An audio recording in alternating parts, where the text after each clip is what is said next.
세리야, 커피는 어디 갔니? 내가 분명 매일 아침마다 내 자리에 커피 올려놓으라고 했을 텐데 그 한마디에 강세리는 어떠한 반항도 할 수 없었습니다. 치밀어 오르는 분노를 애써 억누르며 입술을 깨물었죠. 팀장이라는 직함은 허울 뿐 그녀는 이미 제인의 소나귀에 놓인 꼭두각시 신세였습니다. 세리가 주먹을 꽉 쥔 채 사무실을 나서려는 순간 제인의 목소리가 다시 한번 그녀의 발목을 붙잡았습니다. 제인은 산더미처럼 쌓인 서류 박스를 강세리 앞에 놓으며 말했어요. 아, 그리고 오늘 승우는 내가 특별히 휴가 줬으니까 네가 좀 대신 해줘야겠다. 부탁해. 박스 안에는 팀장이 처리할 수준의 업무가 아니라는 듯 온갖 잡다한 서류들이 뒤섞여 있었습니다. 결국 참다 못한 강세리는 터져나오는 울분을 참지 못하고 소리쳤습니다. 나 여기 팀장이야. 참는데도 한계가 있는 거야. 적당히 좀 해. 하지만 돌아온 것은 제인의 차가운 조소와 무섭게 치켰던 눈빛이었습니다. 제인은 자리에서 일어나 강세리를 내려다보며 말했습니다. 상사가 까라면 까는 거야, 세리야. 내가 너 부려먹는 재미도 없으면 널 여기에 둬야 할 이유가 없지 않겠니? 집에서도 쫓겨났다며. 회사도 잘리면 어디 갈 데는 있고? YL그룹의 실권을 장악한 강제인의 서늘한 기세 앞에 강세리는 반항할 힘조차 남아있지 않았습니다. 같은 시각 황기찬은 회장실에서 깊은 생각에 잠겨 있었습니다. 로비에서 벌였던 강세리의 자작극 사건을 계기로 그는 그녀에게 깊은 환멸과 분노를 느끼고 있었죠. 그에 비해 기억을 잃었던 시절의 강제인은 너무나도 따뜻하고 사랑스러운 아내였습니다. 그녀가 디자이너 L로 돌아오며 기억 상실 또한 거짓 연기였다는 것을 알게 되었지만 황기찬의 마음속에는 연기라는 걸 알면서도 보았던 그녀의 다정한 모습이 아쉬움처럼 남아있었습니다. 그때 그의 눈에 복도를 걸어가는 강재인과 김도윤의 모습이 들어왔습니다. 재인이 도윤의 삐뚤어진 넥타이를 자연스럽게 고쳐주는 순간 황기찬의 속에서 무언가 끓어오르는 분노가 치밀어 올랐습니다. 그는 곧장 복도로 나가 재인에게 쏘아붙였죠. 디자이너 L로 회사에 들어왔으면 본분에나 충실해. 괜한 오해 살 행동하지 말고. 질투심에 사로잡힌 그의 유치한 충고였습니다. 한편 집에서 쫓겨나고 회사에서도 천덕꾸러기 신세가 된 세리는 결국 황기찬을 찾아가 지호가 너무 보고 싶다며 단 한 번만이라도 보게 해달라고 애원했습니다. 하지만 황기찬은 모든 게 너 때문에 이렇게 엉망이 됐어. 아무것도 하지 말고 잠자코 있어. 라며 호통을 쳤습니다. 자신의 아들조차 볼 수 없게 하는 황기찬의 냉혹함에 세리는 마지막 카드를 꺼내들었습니다. 나 캐서린이야.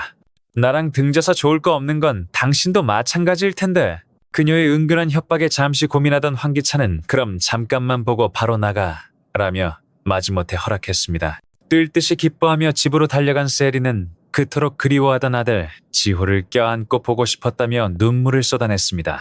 하지만 그 감동의 순간 등 뒤에서 들려온 한마디가 세리를 얼어붙게 만들었습니다. 7살의 지능으로 돌아간 황기만이 그녀를 손가락으로 가리키며 외친 것이었죠. 경찰 불러요. 이 여자 잡아가세요. 세리는 당황하며 어머, 아주버님이 왜 그러실까? 정신이 나가도 단단히 나가셨나 봐요. 라며 애써 상황을 넘기려 했지만 그녀의 얼굴에는 공포의 그림자가 짙게 드리워져 있었습니다. 황기만의 충격적인 외침은 강세리의 심장을 그대로 관통했습니다. 7살 아이의 지능으로 돌아가 무시했던 황기만. 하지만 아이의 눈은 가장 순수하고 정확한 법이었죠. 안 그래도 로비에서의 자작극으로 황기찬에게 신임을 완전히 잃어버린 상황. 여기서 과거 황기만을 계단에서 밀었다는 사실까지 밝혀진다면 자신에겐 더 이상 설 곳이 없으리란 것을 직감했습니다. 공포에 질린 세리는 곧바로 또 다른 범죄를 계획하기 시작했습니다.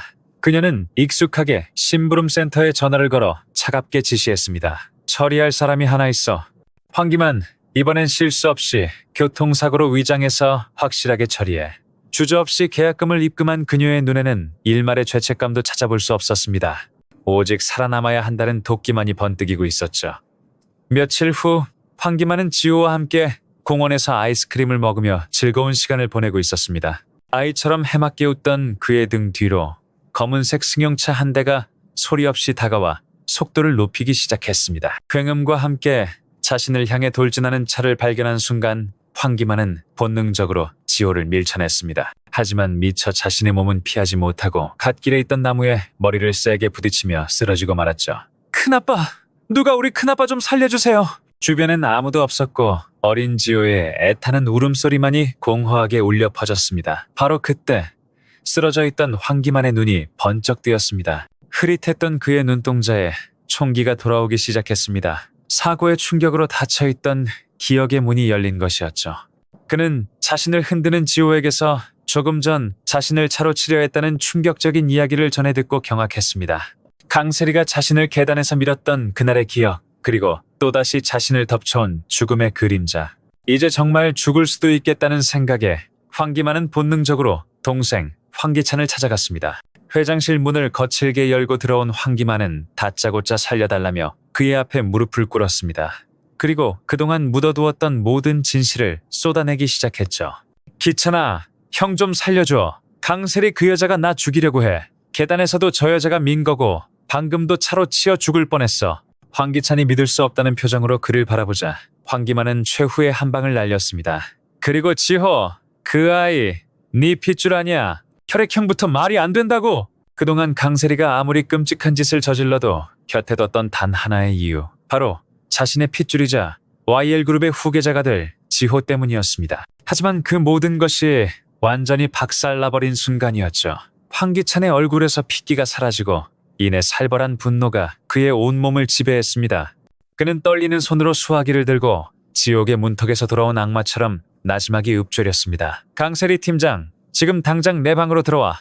황기찬의 연락을 받은 강세리는 자신을 용서하고 다시 집으로 부르는 것이라 착각한 채 한껏 들뜬 마음으로 집으로 향했습니다. 하지만 그녀를 맞이한 것은 싸늘한 황기찬의 눈빛과 정신이 멀쩡하게 돌아온 황기만이었습니다. 모든 기억을 되찾은 황기만을 본 강세리의 얼굴은 새하얗게 질려버렸죠. 내 핏줄도 아닌 아이를 내 아들이라고 속여? 그리고 감히 내 형을 죽이려고 해? 황기찬의 분노에 찬 외침과 함께 황기만의 모든 폭로가 이어졌고 이 대화를 모두 듣게 된 노숙자는 그 자리에서 충격으로 쓰러지고 말았습니다. 그동안 강세리를 곁에 두었던 유일한 명분이었던 핏줄이 거짓으로 드러난 순간 황기찬의 마지막 이성마저 끊어져 버렸습니다.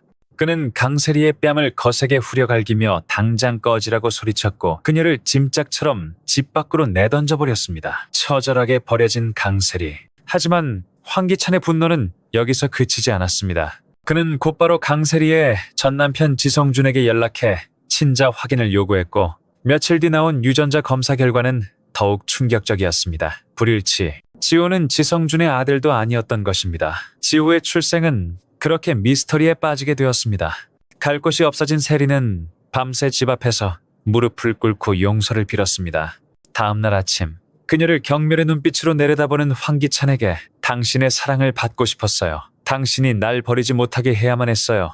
라며 눈물로 호소했죠. 황기찬은 당장이라도 그녀를 버리고 싶었지만 회장 해이만이 걸린 주주총회가 코앞으로 다가온 지금 그녀와 완전히 등을 지는 것은 스스로의 무덤을 파는 짓이었습니다. 결국 그는 자신의 자리를 지키기 위해 강세리를 다시 집으로 들였습니다. 하지만 그녀의 지위는 한순간에 달라졌죠. 돌아온 강세리는 더 이상 안주인이 아닌 노숙자와 황나라의 온갖 구박을 받는 식모나 다름없는 신세로 전락해버리고 말았습니다. 한편 황기찬의 집이 폭풍에 휩싸여 있을 무렵 정호성은 씻고 나온 뒤 강미란에게서 온 한 통의 문자를 확인했습니다.